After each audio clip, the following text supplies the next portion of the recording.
आणि तो कटिंग करून आता मी ते कोंबड्यांना देत आहे. हा कोंबड्या कशा प्रकारे खातात ते तुम्ही बघू शकता. चला य य य य य य य य य य य य य य छोटंसं उदाहरण बघा. आपण कशा प्रकारे त्यांना भाजीपाला वेस्टेज भाजीपाला देतो आणि ते कशा प्रकारे खात आहेत.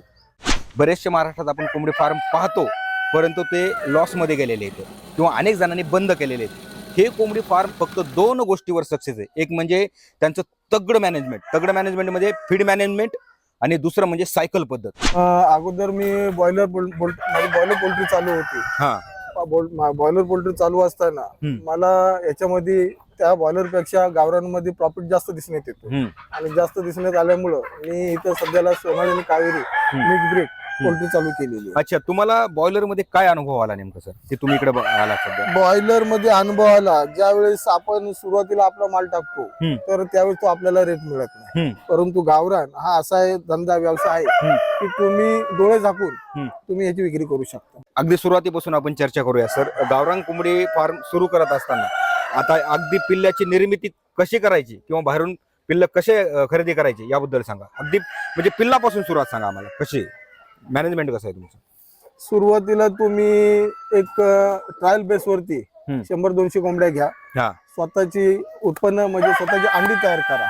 अंडी तयार केल्यानंतर 100 अंड्यांचा 200 अंड्यांचा हॅचर मिळतो. त्या हॅचर घेऊन या आणि सुरुवातीला तुम्ही तुमची कोंबड्यापासून उत्पन्न पिल्लं तयार करा. म्हणजे तुम्हाला बेनिफिट हा होईल की तुमचा खर्च कमी होईल आणि खर्च कमी झाला तर तुम्हाला पुढे तो तुमचा प्रॉफिट होणार आहे. अच्छा, म्हणजे जेव्हा आपण गावरान कोंबडी फार्मला सुरुवात करायची तेव्हा स्वतःच्या काही प्रमाणात कोंबड्या खरेदी करायच्या. 100-200 कोंबड्या तुम्ही सुरुवातीला म्हणजे बाहेरून आपल्याला पिल्ल घेण्याची गरज नाही. पिल्लं घेण्याची गरज आहे. बरं, आता बाहेरून जर पिल्ले आपण घेतले त्याच्यामधला लॉस किंवा त्याच्यामध्ये काय तोटा होता आणि आपण जर इथं निर्माण केलं तर त्याचा फायदा काय होतो? बाहेरनं पिल्लं सहजासहजी आपल्या इथं जवळपास पिल्लं मिळत नाही आणि जर बाहेरनं जर आपल्याला आणायचे झाले तर तो आपला ट्रान्सपोर्ट परवडत नाही. प्लस 25 रुपये आपल्याला पिल्लू मिळतो, 30 रुपये आपल्याला पिल्लू मिळतो, परत प्लस ट्रान्सपोर्ट. म्हणजे तोच पिल्लू आपल्याला 25-30 रुपयाचा पिल्लू आपल्याला 40 रुपयापर्यंत मिळतो. अंड्यापासून जे तयार करतो तो त्याचा पूर्ण कालावधी किती?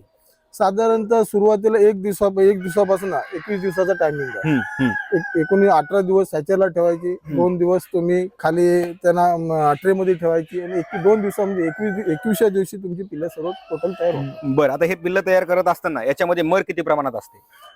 मर साधारणतः तुमच्या मशीनवरती डिपेंड आहे. तुम्ही टेम्परेचर तुम्ही किती ठेवणार आहे, तुमचं ह्युमिडिटी तुमची किती आहे त्याप्रमाणे तुम्हाला बेनिफिट मिळणार. आजचा हा व्हिडिओ अगदी पिल्लाच्या निर्मितीपासून, सुरुवातीला कोंबड्या कशा खरेदी करायच्या, पिल्लाची निर्मिती कशी करायची, त्याच्यामध्ये मर कशा प्रमाणात तुम्हाला कमी करता येणार आहे, अगदी हा व्हिडिओ तुमच्या पिल्लाच्या निर्मितीपासून तर विक्री व्यवस्थापनापर्यंत, म्हणजे त्याच्यामध्ये विक्री असेल, खाद्य व्यवस्थापन असेल, आरोग्य असेल, अगदी परिपूर्ण व्हिडिओ असणार आहे. त्यामुळे आपण इथून सुरू केलेले आहे. आता हे झालं सर पिल्लाची निर्मिती. त्याच्या पुढची स्टेज काय असते? पिल्लं तुम्ही तयार केले तर अगदी मग त्याला पुढचं त्यांचं आरोग्य असेल, खाद्य व्यवस्थापन असेल, हे कसं तुम्ही शक्य करता? सुरुवातीला आपण पिल्लं बाहेर निघाली तर आपण सुरुवातीला त्यांना मॅरेज देतो. आरोग्याच्या बाबतीत म्हणजे त्यांची हाडं मजबूत होतात. मॅरेज देतो. मॅरेज दिल्यानंतर आपण 5 दिवसांनी त्यांना लासोटा देतो. 14व्या दिवशी गंभोरा देतो. 21व्या दिवशी बुस्टर गंभोरा देतो. 40व्या दिवशी फॉल पल्स देतो. म्हणजे हे सर्व लसीकरण तुम्ही टाइम टू टाइम जर केलं तर तुमचं मरीचं प्रमाण 0% होणार. आरोग्य व्यवस्थापनासोबत खाद्य हा त्यातला महत्वाचा घटक आहे. कारण शेवटी फीडवर जर खर्च झाला तुमचा तर तो प्रॉफिट मार्जिन आपलं कमी होणार आहे. मग हे खाद्य तुम्ही यांना कसं देता? आता खाद्य आता सुरुवातीला मी बाहेरनं फीड आणायचो. मी त्याचा सर्व सर्वे केला, अभ्यास केला तर मला तेवढं पॉसिबल नाही. मग त्याच्यासाठी मी काय केलं, सुरुवातीला आपलं भाजीपाला वेस्टेज भाजीपाला घेऊन यायचो आणि ते कोंबड्यांना देऊन त्यांना आपलं फीड कन्झम्पशन कशा प्रकारे कमी येईल ते पहिले त्याचा अभ्यास केला, सर्वे केला आणि त्याप्रमाणे आता आपण जे पाहिलंय भाजीपाला आणून आपण त्यांना अखंडी द्यायचं. त्याच्यामध्ये जेवढं खाताय तेवढंच वेस्टेज जात आहे. परंतु आता जे तुम्ही मला जे युनिट बारीक करून दिले आपण जगदम हायड्रोपॉनिक या टीमने मला जो आता युनिट दिलेला आहे त्याच्यामध्ये बारीक करून दिलाय. त्याच्यामुळे वेस्टेजचं प्रमाण बघा गेलं तर 0% होणार आहे. म्हणजे एक तर आपला बाहेरचा खाद्याचा खर्च कमी होणार, बाहेरचा खाद्याचा खर्च कमी होणार आणि त्यांना जे कॅल्शियम मिळतं, त्यांना जे प्रोटीन पाहिजे ते त्या भाजीपाल्यातून. याच्यापासून कोंबड्यांना फायदा काय होतो? कोंबड्यांना फायदा म्हणजे एवढं की सशक्त म्हणजे मजबूत पक्षीवर राहणार आहे आणि कोणत्या प्रकारचा त्यांना आजार होणार नाही. हे खाद्य दिल्याने कोंबड्याच्या वजनामध्ये काही वाढ होती का? वजनात तर वाढ होणारच ना. आता साधारण जर आपण कोंबड्या पाहिल्या तर यांचं वजन सरासरी किती असेल प्रत्येकी कोंबडीचं? तर साधारणतः कोंबडी ही 2.5 किलो पर्यंत आहे आणि नर आहे तो जवळजवळ 3-3.5 किलो पर्यंत आहे. आणि किती कोंबड्या टोटल आहे? आता जवळजवळ ह्या 800 कोंबड्या आहेत.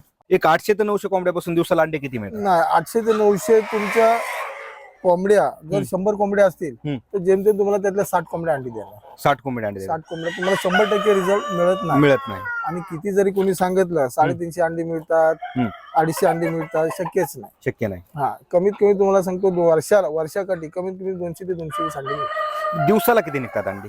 दिवसाला तरी 70-80 अंडी आता मिळतात. 700-800 कोंबड्यामधून? नाही ना, 700-800 कोंबड्यामधून नाही. आता ह्याच्यामध्ये नर जास्त आहे. कोंबडी विक्रीतून तुमचं उत्पन्न आहे की अंडी विक्रीतून तुमचं उत्पन्न? तसं म्हणा गेलं तर हे मी 2 वर्ष कोंबड्या काढत नाही. कारण 2 वर्ष मला अंड्याचं मला 2 वर्षामध्ये अंडी याच्यामधून आपल्याला उपलब्ध होतात. म्हणजे तुम्ही आता ही कोंबडी विकत नाही? आता विकत नाही. त्यांचं वजन वाढ झालं तर तुम्ही विकत नाही त्यांचं नाही. आता त्यांना सध्याला मी आता काय करतो, याच्यामध्ये कोंबड्यांचं प्रमाण जास्त आहे. आता तसं म्हणा गेला तर आपल्याला लोक बोलतात 10 कोंबड्यांना एक कोंबड्या 10 कोंबड्यांना एक कोंबडा ठेवा. पण तसं न करता तुम्ही 4 ते 5 कोंबड्यांना एक कोंबडा ठेवला तर तुम्हाला अंड्याचं प्रमाण वाढतं. तुम्ही जेवढे कोंबडे ठेवाल जास्त ठेवाल तेवढं तुम्हाला अंड्याचं प्रमाण वाढणार. साधारण दिवसाला अंड्यातून किती उत्पन्न आहे आपलं? साधारणतः जरी आपले 100 अंडी विकली तर 1000 रुपये आपली झाले. 100 अंडी 1000 रुपये म्हणजे रोजचं. आणि यांच्यावर फीडचा खर्च किती होतो तुमचा टोटल? साधारणतः सुरुवातीला मला 1,500 रुपये व्हायचा. 1000 रुपये उत्पन्न 1,500 फीड? नाही, सुरुवातीला ऐका ना माझं, सुरुवातीला जेव्हा मी कंपल्सरी फीड वापरत होतो तेव्हा मला 1400 ते 1500 रुपये लागायचा. पण आता जो वेस्टेज भाजीपाला आपण वापरतोय त्याच्यानं तो आपला 50% कमी झालेला आहे. म्हणजे डायरेक्ट 50% तुमचा खर्च कमी झाला? 50% खर्च कमी झालेला आहे. मग आता कोंबडी पालन करत असताना अंडी विक्रीसाठी केलं पाहिजे की मांस विक्रीसाठी केलं पाहिजे? तर तसं म्हणायला गेला तर तुमच्या तुम्हाला समोरना रिस्पॉन्स किती मिळतोय. बाबा चिकन मांस साठी जर रिस्पॉन्स असेल तर मांस साठी बनवू शकतो. शक्यतो मला अंड्यामध्ये रिस्पॉन्स जास्त आहे. अंड्यामध्ये जास्त रिस्पॉन्स जास्त, त्यामुळे तुम्ही अंड्यामध्ये? बरं, आता हे जी एक कोंबडी हिचं आयुष्य किती आहे? साधारणतः तुम्हाला सांगतो ना, ठेवायला गेलं तर 3 वर्ष ते 4 वर्ष राहते. अंडे देते का? पण नाही, पण तुम्हाला 1.5 ते 2.5 वर्ष तुम्हाला व्यवस्थित ते अंडे देणार. दुसरं म्हणजे आता एक तर मुक्त संचार आणि बंदिस्त, याच्यामधली कुठली पद्धत आपल्या फायद्याची? मुक्त संचार हा आपण बाहेर सोडून त्यांना आपण प्रॉपर नॅचरल खाद्य देतो. आणि बंदिस्त त्यांना फीड आहे फीड, वजन वाढीसाठी बंदिस्त. आणि अंडे देण्यासाठी नाही, तसं नाही. तुम्हाला जर आता मागणी काय आहे आपल्याकडे जास्त करून ओपन संचार. म्हणजे मुक्त संचार मध्ये मागणी जास्त आहे. बरोबर आहे. का? कारण कसं माहितीये का, तुम्ही बॉयलरला पण तेच फीड वापरताय आणि बंदिस्तेला पण तेच फीड वापरताय. शेवटी फीड तेच चाललं. शेवटी काय झालं, बॉयलरच झालं. तर फीडवरच त्यांचं ठरणार. फीडवरतीच आहे. त्यांना बाकीचं नॅचरल असं खाणं काहीच नाही ना. गावरान पक्षी जेवढं नॅचरल खाईल, बाहेर झाडा पालापाचोला वेस्टेज खाद्य, वेस्टेज भाजीपाला जेवढं खाईल तेवढं तो पौष्टिक आहे आणि चिकन पण चांगलं लागणार. त्याचा अर्थ फक्त मुक्त संचार पद्धतीने केलं पाहिजे. मुक्त संचार केला तर एकदम बेस्ट. दुसरं म्हणजे अनेक शेतकरी हॉटेलचं वेस्टेज तुम्ही ते देतात का कोंबड्यांना? नाही देत. का?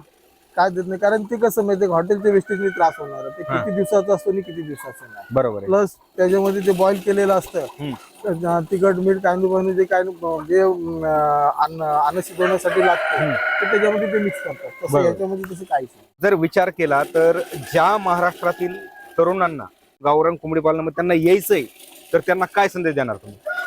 संदेश तर मी तुम्हाला सांगू इच्छितो की तुम्ही नोकरी करण्यापेक्षा तुम्ही एक आपला स्वतःचा व्यवसाय म्हणून तुम्ही या धंद्यामध्ये उतरावं. आलं तर फायद्याचं ठरेल. आला तर तुम्हाला 100% फायद्याचं आहे. फक्त तुम्ही व्यवस्थित त्याचं संगोपन केलं पाहिजे, व्यवस्थित नियोजन केलं पाहिजे. हे मुक्त जरी असलं तरी संध्याकाळी शेवटी कोंबड्या शेड मध्ये जात आहेत, तर शेडचं स्ट्रक्चर कसं असलं पाहिजे? अगदी सुरुवातीला शेड तुम्हाला कमीत कमी एका पक्षाला 1 बाय 1 ची जागा, म्हणजे 1 स्क्वेअर फूट. जर तुमचं 500 स्क्वेअर फूटचं शेड असेल तर 500 स्क्वेअर फूटच्या शेड मध्ये कमीत कमी तुमचं 400 पक्षी बसणार आहे. शेड हा तुमचं फिक्स भांडवल झालं, असणं गरजेचं आहे. ते शेड तुम्हाला लाईफ टाइम होणार आहे. पक्षी तुमचा येणार आणि जाणार आहे. शेड हा तुमचा फिक्स भांडवल आहे. त्याच्यामुळे शक्यतो माझ्या हिशोबाने जर तुम्ही शेड पक्क बांधलं तर तुम्हाला पुढे भविष्यामध्ये तुम्हाला फायदे ठरणार आहे. एकंदरीत गावरान कोंबडी पालनाकडे अनेक तरुण येत आहेत, परंतु खाद्य व्यवस्थापनावर खर्च कमी करून तोच तुमचा प्रॉफिट मार्जिन तुम्हाला कसा ठेवता येईल सरांनी इत्तमभूत आपल्याला माहिती दिलेली आहे. तर भेटूयात पुन्हा एका नवीन व्हिडिओ सोबत. तोपर्यंत धन्यवाद.